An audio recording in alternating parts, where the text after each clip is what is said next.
नमस्कार आत्मा। आज है 10 मई 2026 और मैं हूँ इसमें मेरठ के औगड़नाथ मंदिर में। ये वही स्थान है जहाँ पर 1857 में आज़ादी की पहली लड़ाई, पहली क्रांति की शुरुआत हुई थी। आज यहाँ पर एक भव्य शिव मंदिर है और उसी क्रांति को याद करता हुआ एक सुंदर स्मारक है। तो चलिए आइए स्मारक के दर्शन करते हैं। तो ये है वो स्मारक। अगर आप अमृतसर में जलियांवाला बाग गए हैं तो आप पाएंगे कि ये उसी की प्रतिबिंब है। तो सबसे पहले मैं स्मारक का परिक्रमा कर रहा हूँ। परिक्रमा का अर्थ होता है कि हम वहाँ मौजूद देवताओं या देवतुल्य महापुरुषों को नमन कर रहे हैं, उनको श्रद्धा सुमन भेंट कर रहे हैं। और ये क्रांतिवीर किन्हीं देवता या देव पुरुषों से कम नहीं है। तो ये मेरी परिक्रमा पूरी हो गई है। परिक्रमा पूरी करने के बाद मैंने देखा कि ये स्मारक का उद्घाटन 1972 में लेफ्टिनेंट जनरल जगजीत सिंह अरोड़ा जी के द्वारा हुआ था। ये लेफ्टिनेंट अरोड़ा वही महापुरुष हैं, वही आर्मी मैन हैं जिन्होंने 1971 में पाकिस्तान को हराने के पश्चात लेटर ऑफ सरेंडर पर साइन करवाया था। भारत की तरफ से ये भारत के रिप्रेजेंटेटिव थे। ये तस्वीर आपने अक्सर देखी होगी। तो अब मैं बाहर आकर मैंने देखा यहाँ पर शहीद स्मारक भी बनाया गया है। तो अब मैं शहीद स्मारक पहुंच गया हूँ। बिल्कुल थोड़ा सा पास में ही है। ये एक यहाँ पर संग्रहालय है और अमर जवान ज्योति 24 घंटे जलती है। तो चलिए अंदर चलकर संग्रहालय और अमर जवान ज्योति के भी दर्शन करते हैं। ये जो अमर जवान ज्योति है 24 घंटे 7 दिन 365 जलती है। इसकी गैस की supply gas authority of India limited करती है। यहाँ जूते उतारने के पश्चात मैं अंदर की तरफ गया हूँ और यहाँ भी इस स्मारक को मैं परिक्रमा करूंगा यहाँ की भी, और उन महावीरों महापुरुषों को याद करूंगा जिनकी वजह से आज का ये आज़ादी का दिन, आज़ादी की खुली सांस में हम ले पा रहे हैं हवा में, और उन्हीं की वजह से संभव हुआ है। यहाँ पर अशोक का स्तंभ भी है, सारनाथ का पिलर और हमारा राष्ट्रीय स्तंभ उसके ऊपर। और यहाँ पर ये देखिए, ये हैं उन 85 लोगों के नाम, 85 सैनिकों के नाम जिन्होंने कार्टेज को यूज करने से मना कर दिया था। तो आप ये जानते होंगे कि अंग्रेजों ने एक कार्टेज का दी थी भारतीय सैनिकों को, जिसमें कहा गया था कि गाय की चर्बी और सुअर की चर्बी है और ये हिंदू और मुसलमान दोनों के लिए हराम था, नापाक था। तो उन्होंने इसको इस्तेमाल करने से मना कर दिया था। तो ये 85 सैनिक हैं, दोनों हिंदू और मुसलमान, जिन्होंने मना कर दिया था और उनका कोर्ट मार्शल कर दिया गया था। तो आज उन शहीदों के नाम, उन अमर वीरों के नाम यहाँ पर अंकित हैं। ये वो 85 लोग हैं। तो ये सामने ये म्यूजियम है, संग्रहालय है जो बनाया गया है 1857 के दिखाने के लिए। चलिए, यहाँ पर सबसे पहले दिखता है अखंड भारत का वो मानचित्र, जहाँ पर वो स्थान अंकित करे गए हैं जहाँ पर ये लड़ाई लड़ी गई थी जगह जगह पर। और ये देखिए, अंदर जाने से पहले मैंने छत पर देखा तो ये ऐसा लग रहा है जैसे आसमान से ये अमर शहीद जो ये क्रांतिकारी हैं जिन्होंने ये इस लड़ाई में हिस्सा लिया था वो देख रहे हैं ऊपर से। बिल्कुल ऐसा प्रतीत हो रहा है। महारानी लक्ष्मीबाई, मंगल पांडे, तात्या तोपे, ये सब दिख रहे हैं। अंदर चलते हैं। ये अंदर चलते सबसे पहले ये पेंटिंग दिखाई है जिसमें एक क्रांतिकारी को फांसी की सजा दी जा रही है। और काफी अच्छा म्यूजियम मुझे लग रहा है कि ये बनाया गया है। अंदर आइए, चलते हैं। ये मैं पहुंचा हूँ। ये मानचित्र है। यहाँ पर जगह जगह दिखाया गया है कि कहाँ कहाँ पर क्या क्या लड़ाई हुई और क्या क्या उस लड़ाई के संदर्भ की विशेष बातें थी। तो कहते हैं कोई योगी बाबा थे, एक साधु थे जिन्होंने मोबिलाइज करा लोगों को। ये 23, 24, 25 अप्रैल को वो घटना हुई थी जो मैं अभी आपसे बाहर जिक्र कर रहा था, 85 लोगों की। और देखिए ये इसका सारा विवरण दिया रखा है कि इन 3-4 दिन के अंदर ही सब सैनिकों ने मना कर दिया था कि हम एक कार्टेज का इस्तेमाल नहीं करेंगे, ये हमारी धार्मिक आस्था के विरुद्ध है। और फिर उनको 9 मई को ये सजा दी गई, उनका कोर्ट मार्शल किया गया। और ये पेंटिंग है जहाँ जो दिखाती है कि दोनों तरफ उनके सैनिक थे, टुकड़ियां थी, सामने अंग्रेज थे और तोपों का मुंह उनकी तरफ था और उनका बीच में उनका कोर्ट मार्शल हो रहा था। और ये वो जगह है जहाँ पर ये कोर्ट मार्शल हुआ था। ये आज की फोटो है कि वो स्थान अब कैसा है। तो ये आप देखिए। फिर पुलिस विद्रोह हो गया, मतलब फिर इन्होंने विद्रोह कर दिया। जो बाकी सैनिक थे उनको बुरा लगा। ये उसका एक ये मूर्ति बना रखी है कि किस तरह ये सफेद कपड़ों में ये अंग्रेज सैनिक हैं, अंग्रेज अफसर हैं। और ये कोई कर्नल जॉन फिल्स था, उनको शूट हुआ और फिर ये आग फैल गई और किस तरह से ये सैनिकों ने विद्रोह करा, क्या-क्या करा उन्होंने। उसके बाद उन्होंने अंग्रेज सैनिकों के, अंग्रेज अफ़सरों के बंगलों पर आग लगा दी और उनका जो-जो भी करा उनकी सब विवरण यहाँ पर दिया गया है। देखिए बंगलों पर हमला, ये सब हमने इतिहास में पढ़ा होगा। अब ये दिल्ली पहुँच गया और नीचे वो दिखा रखा है ल बहादुर शाह ज़फ़र बैठे हैं और उनके सामने सब भारतीय क्रांतिकारी पहुँचकर उनको अपना बादशाह घोषित कर दिया। तो ये एक वो चित्र दिखाता है और ऊपर जो चित्र है वो दिखा रहा है कि भारतीय क्रांतिकारी, भारतीय सैनिक दिल्ली की तरफ जा रहे हैं और ये दिल्ली पहुँच गए हैं और आगे के क्या होता है। अब देखिए ये है वो राइफ़ल जिसका इस्तेमाल करने से मना कर दिया था सैनिकों ने। ये आज लंदन के किसी म्यूज़ियम में रखी गई है, आर्मी म्यूज़ियम में है। इस राइफ़ल के लिए, और ये कार्ट्रिज दिखा रखा है जिसको खोलना था मुँह से और इसमें चर्बी थी। और जगह-जगह का लड़ाइयाँ जो-जो हुई हैं वो उनकी कहानियाँ यहाँ पर दिखा रखी है। तो अगर आपके इतिहास में रुचि है, ये जगह आपके लिए बहुत ही इंटरेस्टिंग रहेगी। आप यहाँ आइए और सब अपने जो क्रांतिकारी थे, जो नेता थे, जिन्होंने नायक थे, जिन्होंने इस लड़ाई में हिस्सा लिया, इस लड़ाई की अगुवाई करी, उनके बारे में दिया गया है। क्या-क्या हुआ, जैसे बागपत में, सरगना में की कहानियाँ ये हमने कई बार सुनी है, मुज़फ़्फ़रनगर की कहानियाँ कि कैसे वहाँ पर विद्रोह फैला। कुछ सैनिकों ने थे और कुछ किसान थे, उन्होंने ये विद्रोह करा। किसान लोग भी सैनिकों का साथ गए, वो सैनिक बन गए।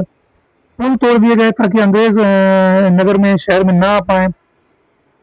हालाँकि पुल तोड़ने में उनको दिक्कत भी हुई। और ये देखिए फांसी के फंदे दिखा रखे हैं कि कैसे फांसी के फंदे थे, वहाँ पर शहीदों को चढ़ाया गया। ये संग्राम करके एक है यहाँ पर। तो यहाँ पर मुझे लगता है कि क्या है, देखते हैं। यहाँ पर ये तात्या तोपे, सबसे पहले तात्या तोपे की प्रदर्शनी है। तात्या तोपे के बारे में बताया गया है। रुहेलखंड जो ईस्टर्न यूपी है, बुंदेलखंड, रुहेलखंड और मध्य प्रदेश का, नॉर्थ मध्य प्रदेश, उसका ये पार्ट, उसमें क्या-क्या हुआ, ये मौलवी अहमदुल्ला खान, और एक ये पेंटिंग है, बहुत ही सुंदर बड़ी विशाल पेंटिंग है। ये देखिए झांसी का झंडा था, झांसी की महारानी का झंडा था। ये सब इसमें हनुमान जी हैं और ये तमाम देखिए आप, सब दिखा रखा है कि क्या-क्या हुआ उस लड़ाई में और क्या-क्या उसके, कैसे-कैसे, कहाँ-कहाँ पर क्या-क्या हुआ। पेंटिंग्स बना रखी हैं, म्यूरल्स बना रखे हैं, ये आकृतियाँ बना रखी हैं। अंग्रेज सैनिक और ये भारतीय सैनिक, ये बाबू कुंवर सिंह बिहार की तरफ से थे, ये बिहार में थे। काफ़ी उम्र-दराज़ थे, लेकिन उन्होंने उम्र की परवाह ना किए बिना अगुवाई करी इस लड़ाई की और काफ़ी बड़ी टक्कर दी अंग्रेज़ों को। ये देखिए चित्र उनके सैनिकों के साथ, ये बाबू कुंवर सिंह बीच में बैठे हैं और ये सब उनके सैनिक हैं। कल के इलाहाबाद और आज के प्रयाग में क्या हुआ, इसका भी विवरण दे रखा है, सब डीप में लिखा हुआ है। तो जो इतिहास के रुचिकारक हैं उनके लिए ये बहुत ही अच्छी जगह है। ये कई चीज़ें ऐसी हैं जो हमें इतिहास में हमें पढ़ी नहीं होंगी, हमें टेक्स्ट बुक में पढ़ी नहीं होंगी। और ये देखिए एक क्रांति गीत है जो सैनिक गाया करते थे, 1857 के क्रांतिवीर गाया करते थे। और ये संकल्प नाम से एक प्रदर्शनी है कि क्या उन्होंने करा, फिर कैसे हौसला अफजाई करी। अब देखिए ये है क्वीन विक्टोरिया। 1858 में जब ये क्रांति को दबा दिया गया तो ये ब्रिटिश ईस्ट इंडिया कंपनी से ये जो भारत का शासन था, ये ब्रिटिश ताज यानी क्वीन विक्टोरिया को हस्तांतरित हो गया था। और ये उसका लेटर है कि ये क्वीन विक्टोरिया भारत की क्वीन है और अभी ब्रिटिश तख्त के अधीन भारत एक ब्रिटिश उपनिवेश बन गया है। अब यहाँ कंपनी का रूल नहीं होगा, अब ये भारत पर जो साम्राज्य चलेगा वो ब्रिटिश साम्राज्य चलेगा। ब्रिटिश पार्लियामेंट और ब्रिटिश क्वीन या मोनार्क जो भी होगा उसका शासन चलेगा। ये देखिए ये अंडमान निकोबार में जो काला पानी दिया गया था उसकी डिटेल्स हैं कि वहाँ पर जो शहीद पहुँचे, हम नहीं जानते हैं। असल में हमें इतिहास में पढ़ाया नहीं गया है कि काला पानी जो भयंकर सज़ा थी, वहाँ पर आप अपने लैंड से दूर हैं, काला पानी कहाँ है? अंडमान निकोबार में है। तो समुद्र चारों तरफ है और भयंकर यातनाएँ दी जा रही हैं वहाँ पर और बिल्कुल कटाव है आपका रेस्ट ऑफ द वर्ल्ड से।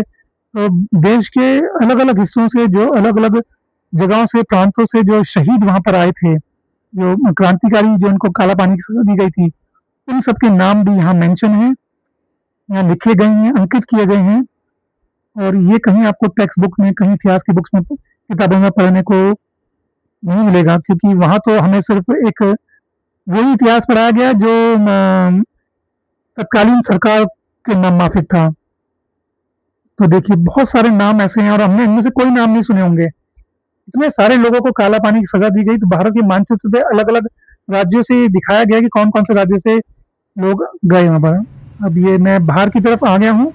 बाहर ये अच्छा गार्डन है, चारों तरफ बहुत सुंदर और बहुत पीसफुल। पीछे से चिड़ियों के बोलने की आवाज़ आप सुन सकते हैं। बुलबुल बोल रही है, कोयल कौन है ये, इसकी बहुत ग्रीनरी है, अच्छे पौधे लगे हुए हैं, सुंदर ब्यूटीफुल डेकोरेटिव प्लांट्स, अच्छे फूल उसमें आए हुए हैं। ये शायद गुलाबी फूल बोगनविला है और चारों तरफ, और ये सामने फिर से अशोक की लाट, हमारा गर्व, हमारा गौरव। एक बार ज़ूम करके देख लेते हैं। अब यहाँ से अच्छा व्यू आ रहा है, पूरी लाट है और ये ऊपर स्तंभ है चारों तरफ। ये देखिए बहुत शांति है यहाँ पर, पीस ऑफ माइंड है। अब इसे अच्छा कहिए, बुरा कहिए कि लोग यहाँ कम आ रहे हैं, जबकि यहाँ पर कोई टिकट नहीं है, तो कोई चार्ज नहीं है, फ्री ऑफ कॉस्ट है अंदर ये सब इतिहास से रूबरू कराने के लिए। और यहाँ पर देखिए ये 2 अमर शहीदों के मूर्तियाँ हैं यहाँ पर। एक है वीर मंगल पांडे, जिनका अभी अनावरण हुआ, ये आप दर्शन कीजिए। वीर मंगल पांडे जिन्होंने 1857 की लड़ाई का पहली बार शुरू किया, उन्होंने ही सबसे पहले मना करा कार्टेज को इस्तेमाल करने के लिए। और ये उनकी ये मूर्ति है और इसके बराबर में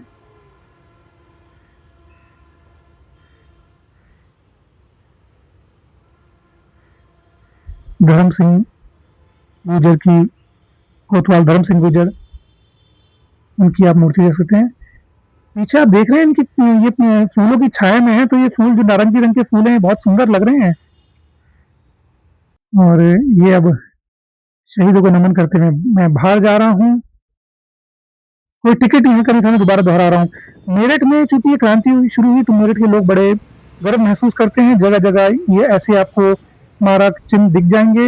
यहाँ पे ये दिख रहा है, मेन रोड पर कहीं पर है ये कि भारतीय सैनिक, भारतीय नायक अंग्रेज सैनिकों से लोहा लेते हुए। ये देखिए, ये कैंट, मेरठ कैंट की तरफ मैं हूँ और ये यहाँ पर एक ये ऐसे ये स्मारक बनाया गया है, बहुत ही सुंदर। चलिए अब देखिए, ये टैंक है, ये टैंक आपने बॉर्डर फिल्म में भी देखा होगा। 1971 में पाकिस्तान के खिलाफ युद्ध में जीत के बाद हमने ये टैंक हासिल कब्जा किया था। हालांकि 1857 से उसका कोई मतलब नहीं है, लेकिन ये यहाँ रखा गया है, तो मैं आपको दिखा रहा हूँ। तो दोस्तों, मैं 1857 की क्रांति को याद करने के लिए आज 10 मई को मेरठ में था और आपको मैंने जितना दिखा सकता था मैंने दिखाया। यह दिखाने का मकसद ये था कि आप इस दिन को याद रखें, नमन करें और याद रखिए कि आज़ादी जो है सिर्फ चरखा चलाने से नहीं आई है। ये बहुत से शहीदों की शहादत, बलिदान, उनके परिवार के बलिदान की वजह से आई है। तो उन सबको आप याद कीजिए, उनको नमन कीजिए और आज के दिन उन शहीदों को, उन अमर बलिदानों को याद करते हुए एक दीपक जलाइए। यही हमारे लिए, उनके लिए एक सच्ची श्रद्धा होगी, सच्चा नमन होगा। तो जय हिंद, जय भारत, वंदे मातरम दोस्तों।